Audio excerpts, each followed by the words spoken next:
নমস্কাৰ কৰ্মচাৰী আৰু পেঞ্চনাৰৰ কাৰণে অতি গুৰুত্বপূৰ্ণ কেইটামান খবৰ। প্ৰথমটো খবৰ অসম চৰকাৰৰ কৰ্মচাৰীসকলৰ কাৰণে অত্যন্ত এটা ভাল খবৰ। তেওঁলোকে স্পেচিয়েল কেজুৱেল লিভ লাভ কৰিব 2025 চনত। মাতৃপিতৃ বন্দনাৰ কাৰণে তেওঁলোকে লাভ কৰিব এই বিশেষ ছুটি। আপোনালোকে নিশ্চয় দেখিছে নৱেম্বৰ মাহত তেওঁলোকে লাভ কৰিব 20 তাৰিখ আৰু 21 তাৰিখে আছে date of special casual leave on account of মাতৃপিতৃ বন্দনা, অৰ্থাৎ 20 আৰু 21 নৱেম্বৰ তেওঁলোকে মাতৃপিতৃ বন্দনা লাভ কৰিব অসম চৰকাৰৰ কৰ্মচাৰীসকলে। আৰু লগতে হলিডেজ মিলাই আছে 22, 23 আৰু 24ত যিটো হলিডে অৰ্থাৎ বন্ধৰ দিন আছে। 22 তাৰিখত আছে বন্ধৰ দিন ফ'ৰ্থ ছেটাৰডে, 23 নৱেম্বৰ ছানডে আৰু 24 নৱেম্বৰ লাচিত দিৱস। গতিকে একেলগে তেওঁলোকে 5 দিন ছুটি লাভ কৰিব নৱেম্বৰ মাহত মাতৃপিতৃ বন্দনাৰ কাৰণে।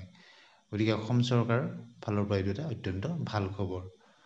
লগতে আপোনালোকে নিশ্চয় দেখিছে যে হলিডেৰ লিষ্টৰ প্ৰকাশ কৰা হৈছে অসম চৰকাৰৰ ফালৰ পৰা বন্ধৰ দিন লিষ্ট অফ হলিডেজ দি ইয়াৰ 2025 2025 চনৰ কাৰণে ইন ষ্টেট অফ আছাম। আৰু 6 ডিচেম্বৰ তাৰিখত ঘোষণা কৰা হৈছে। ইয়াত আপোনালোকে দেখিছে 8টা দিন আছে, মুঠ 36 দিন বন্ধৰ দিন হিচাপে ঘোষণা কৰা হৈছে বছৰটোত। ৰেষ্ট্ৰিক্টেড হলিডেসমূহ ইতিমধ্যে আছে। ইয়াত আপোনালোকে দেখিছে 22লৈকে আছে, মুঠ 36 দিন বন্ধ লাভ কৰিব। এতিয়া আহিছোঁ দ্বিতীয়টো খবৰলৈ। 8ম দৰমহা আয়োগ গঠন সম্পৰ্কত ৰাজ্যসভাত শ্ৰী জাভেদ আলী খান আৰু ৰামজীলাল সুমনে প্ৰশ্ন কৰিছিল যে আগন্তুক যি 2025 চনৰ বাজেট ফেব্ৰুৱাৰী মাহত তাত 8ম দৰমহা আয়োগ গঠন সম্পৰ্কত চিন্তা চৰ্চা কৰিছে নেকি। লিখিত ৰূপত তেওঁলোকে প্ৰশ্ন উত্থাপন কৰিছিল আৰু তাৰ উত্তৰত কি আহিল আপোনালোকক জনাম। আপোনালোকে স্ক্ৰীণত নিশ্চয় প্ৰশ্নটো দেখিছে। শ্ৰী জাভেদ আলী খান আৰু তেওঁলোকে সুধিছিলে আৰু লগতে আৰু দুটা প্ৰশ্ন সুধিছিলে আৰু বিত্ত ৰাজ্যমন্ত্ৰী শ্ৰী পংকজ চৌধুৰীদেৱে তাৰ উত্তৰত দিছে যে বৰ্তমান में सरकार के पास केंद्र सरकार के कर्मचारियों के लिए 8वें केंद्रीय वेतन आयोग के गठन की कोई प्रस्ताव विचाराधीन नहीं है। অৰ্থাৎ বৰ্তমান কেন্দ্ৰীয় চৰকাৰৰ ওচৰত কৰ্মচাৰীসকলৰ দৰমহা আয়োগ গঠন অৰ্থাৎ 8ম দৰমহা আয়োগ গঠন সম্পৰ্কত কোনো ধৰণৰ তেনেকুৱা ধৰণৰ প্ৰস্তাৱ লোৱা হোৱা নাই বুলি তেখেতে লিখিত উত্তৰত জনাইছে। গতিকে ৰাজ্যসভাৰ পৰা এইটো এটা বিশেষ আপডেট আহিল। এতিয়া আহিছোঁ তৃতীয়টো খবৰলৈ। ৰাইজে অভিযোগ দিব পৰা পৰ্টেল মুকলি কৰি মুখ্যমন্ত্ৰীৰ সকিয়নি। চৰকাৰী কাৰ্যালয়ত কাম নহ'লে ৰাজহুৱা সেৱা অধিকাৰত দিয়ক অভিযোগ। 100ৰ পৰা 10,000 টকা পৰ্যন্ত জৰিমনা ভৰিব লাগিব বিষয়া কৰ্মচাৰীয়ে। মুখ্য সচিব পৰ্যন্ত বিহা হ'ব এই জৰিমনা।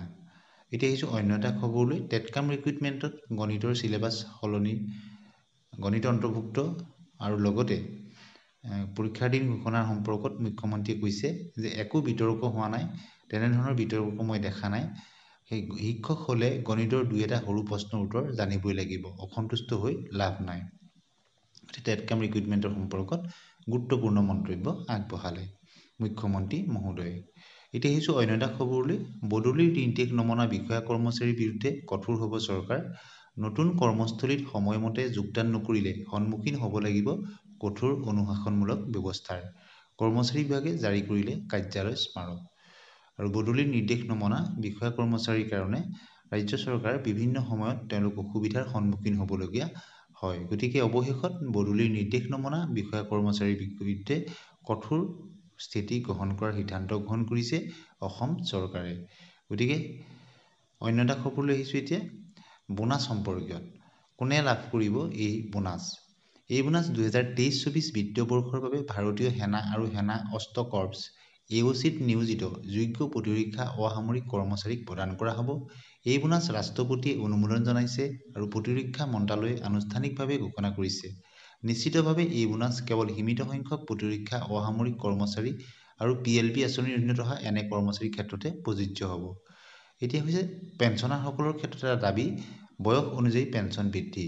পেঞ্চনাৰসকলৰ আটাইতকৈ ডাঙৰ বাকী থকা দাবীটো হ'ল যে তেওঁলোকৰ বয়স অনুযায়ী পেঞ্চন বৃদ্ধি হ'ব লাগে। তেওঁলোকে দাবী কৰিছে যে 65 বছৰৰ পাছত 5%, 70 বছৰৰ পিছত 10% পেঞ্চন, 75 বছৰৰ পিছত 15% পেঞ্চন বৃদ্ধি তেওঁলোকক কৰিব লাগে, কিয়নো কৰ্মচাৰী এজন বহু বছৰ জীয়াই নাথাকে। পেঞ্চনাৰক আৰ্থিক সকাহ দিয়ক। দৰৱসহ প্ৰায় সকলো প্ৰকাৰৰ সামগ্ৰীৰ মূল্য বৃদ্ধি হোৱাটো আমাৰ আটাইৰে জ্ঞাত। দ্ৰব্যমূল্য বৃদ্ধি হ'লে উপাৰ্জনকাৰীৰ উপাৰ্জন সমপৰিমাণে বৃদ্ধি নহয়। অসম চৰকাৰৰ অধীনত পেঞ্চনাৰসকলে প্ৰতি মাহে পেঞ্চন পায়। প্ৰতি ছমাহৰ মূৰে মূৰে মৰগীয়া বোনাছ ২/৩ যদিও বৃদ্ধি হয়, অসম চৰকাৰৰ অধীনৰ পেঞ্চনাৰসকলৰ মূল পেঞ্চনৰ ক্ষেত্ৰত কোনো পৰিৱৰ্তন নহয়, অৰ্থাৎ মূল পেঞ্চন স্থিৰ হৈ থাকে।